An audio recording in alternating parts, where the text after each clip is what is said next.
Rameswaram bomb ಪ್ರಕರಣದ ಬಗ್ಗೆ ಮಹತ್ವದ ಸುಳಿವು ಸಿಕ್ಕಿದೆ ಇದೀಗ. ಮತ್ತೆ ಬಳ್ಳಾರಿಯಲ್ಲಿ ಎನ್ಐಎ ಅಧಿಕಾರಿಗಳು ದಾಳಿಯನ್ನ ನಡೆಸಿದ್ದಾರೆ. ಈ ಸಂದರ್ಭದಲ್ಲಿ ಓರ್ವನನ್ನ ವಶಕ್ಕೆ ಪಡೆದುಕೊಂಡಿದ್ದಾರೆ.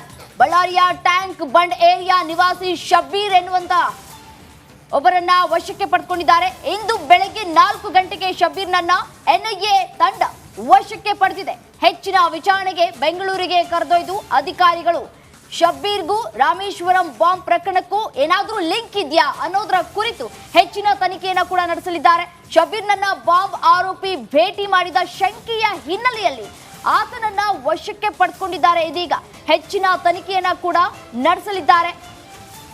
ಇಂದು ಬೆಳಿಗ್ಗೆ 4 ಗಂಟೆಗೆ ಶಬ್ಬೀರ್ನನ್ನ ವಶಕ್ಕೆ ಪಡೆದಂತಹ ಎನ್ಐಎ ತಂಡ ಹೆಚ್ಚಿನ ತನಿಖೆಗೆ ಬೆಂಗಳೂರಿಗೆ ಕರೆತಂದಿರುವಂತದ್ದು. ಈತ ಯಾರು, ಈತ ಎಲ್ಲಿಯವನು, ಶಂಕಿತ ಉಗ್ರ ಅನ್ನುವಂತಹ ಪ್ರಶ್ನೆ ಇದೀಗ ಕಾಡ್ತಾ ಇತ್ತು. ಅದಕ್ಕೆ ಶಬ್ಬೀರ್ ಎನ್ನುವಂತಹ ಯುವಕನನ್ನ ಇದೀಗ ಕರ್ಕೊಂಡು ಬರ್ತಾ ಇರುವಂತದ್ದು. ಶಬ್ಬೀರ್ ಶಂಕಿತ ಉಗ್ರ ಏನಿದೆ ಆತನಿಗೂ ಈತನಿಗೂ ಲಿಂಕ್ ಇರುವಂತಹ ಆರೋಪಗಳು ಕೂಡ ಕೇಳಿ ಬರ್ತಾ ಇದೆ. ಈ ಹಿನ್ನೆಲೆಯಲ್ಲಿ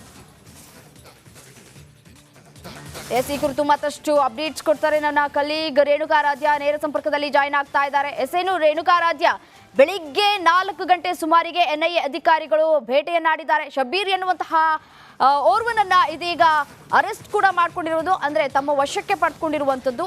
ಈತ ಯಾರು, ಈತನ ಹಿನ್ನೆಲೆಯಾದ್ರೂ ಏನು, ಈತನಿಗೂ ಉಗ್ರ ಶಂಕಿತನಿಗೂ ಏನಾದ್ರೂ ಲಿಂಕ್ ಇದೆಯಾ? ಡೀಟೇಲ್ಸ್ ಕೊಡ್ತಾ ಹೋಗೋದಾದ್ರೆ. ಖಂಡಿತ ರಮ್ಯ, ಏನು ಬೆಂಗಳೂರಿನ ರಾಮೇಶ್ವರಂ ಬಾಂಬ್ ಪ್ರಕರಣಕ್ಕೆ ಸಂಬಂಧಪಟ್ಟಂತೆ ಮಹತ್ವದ ಬೆಳವಣಿಗೆ ಇವತ್ತು ನಡೆದಿರ್ತಕ್ಕಂಥದ್ದು. ಅದು ಏನು ಅಂದ್ರೆ, ಇವತ್ತು ಬಳ್ಳಾರಿಯಲ್ಲಿ ಮತ್ತೊಮ್ಮೆ ಎನ್ಐಎ ಅಧಿಕಾರಿಗಳು ದಾಳಿಯನ್ನ ಮಾಡಿದ್ದಾರೆ.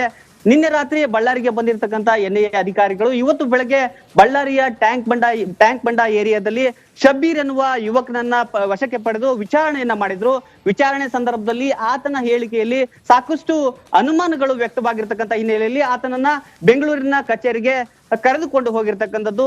ಈತನಿಗೂ ಮತ್ತೆ ಬೆಂಗಳೂರಿನ ರಾಮೇಶ್ವರಂ ಪ್ರಕರಣಕ್ಕೂ ಏನಾದ್ರೂ ಲಿಂಕ್ ಇದೆಯಾ, ಅಥವಾ ಏನು ಬೆಂಗಳೂರಿನ ರಾಮೇಶ್ವರಂ ಬಾಂಬ್ ಬ್ಲಾಸ್ಟ್ ಪ್ರಕರಣಕ್ಕೆ ಸಂಬಂಧಪಟ್ಟಂತೆ ಆರೋಪಿ ಏನು ಬಳ್ಳಾರಿಗೆ ಬಂದಿದ್ದ, ಆ ಸಂದರ್ಭದಲ್ಲಿ ಈ ಶಬ್ಬೀರ್ ಆತನನ್ನ ಮೀಟ್ ಮಾಡಿದ್ದ ಅಂತ ಕೂಡ ಇಲ್ಲಿ ಹೇಳಲಾಗ್ತಾ ಇರ್ತಕ್ಕಂಥದ್ದು. ಇದೆಲ್ಲವೂ ಕೂಡ ಅನುಮಾನ ಅಂತ ಇಲ್ಲಿ ಅಂದ್ರೆ ಅನುಮಾನದ ರೀತಿಯಲ್ಲಿ ತನಿಖೆಯನ್ನ ಮಾಡ್ತಾ ಇರ್ತಕ್ಕಂಥದ್ದು. ಇಲ್ಲಿಯವರೆಗೂ ಕೂಡ ಆತನೇ ಆರೋಪಿ ಅಥವಾ ಆತನೇ ಏನು ಶಂಕಿತನನ್ನ ಮೀಟ್ ಮಾಡಿದ್ದ ಅನ್ನೋದಕ್ಕೆ ಸ್ಪಷ್ಟವಾದ ಆಧಾರಗಳು ಸಿಕ್ಕಿಲ್ಲ. ಹೀಗಾಗಿ ಆತನ ಹೇಳಿಕೆಗಳಲ್ಲಿ ಅನುಮಾನ ಬಂದಿರತಕ್ಕಂಥ ಹಿನ್ನೆಲೆಯಲ್ಲಿ ಆತನನ್ನ ಹೆಚ್ಚಿನ ವಿಚಾರಣೆಗಾಗಿ ಬೆಂಗಳೂರಿಗೆ ಕರೆದುಕೊಂಡು ಹೋಗಿರ್ತಕ್ಕಂಥದ್ದು. ಅಂದ್ರೆ ಈಗ ಒಂದು ಸ್ಪಷ್ಟವಾಗ್ತಾ ಇರ್ತಕ್ಕಂಥದ್ದು, ಒಂದ್ ಕಡೆಗೆ ಬೆಂಗಳೂರಿನಿಂದ ಆರೋಪಿ ಕಲಬುರ್ಗಿಗೆ ಹೋದ ಅಥವಾ ಹೈದರಾಬಾದ್ಗೆ ಹೋದ, ಭಟ್ಕಳಕ್ಕೆ ಹೋದ ಅನ್ನುವ ಸಾಕಷ್ಟು ಊಹಾಪೋಹಗಳಿದ್ವು. ಆ ಊಹಾಪೋಹಗಳ ನಡುವೆ ಈಗ ಮತ್ತೆ ಬಳ್ಳಾರಿಯಲ್ಲಿ ಎನ್ಐಎ ಅಧಿಕಾರಿಗಳು ದಾಳಿ ಮಾಡಿರ್ತಕ್ಕಂಥದ್ದು, ಮತ್ತೆ ಬಳ್ಳಾರಿಯನ್ನ ಈ ಒಂದು ಪ್ರಕರಣದಲ್ಲಿ ಕೇಂದ್ರವಾಗುವಂತೆ ಮಾಡಿರ್ತಕ್ಕಂಥದ್ದು. ರಮ್ಯಾ, ರೈಟ್, ಥ್ಯಾಂಕ್ ಯು ತಮ್ಮೆಲ್ಲ ಮಾಹಿತಿಗಾಗಿ.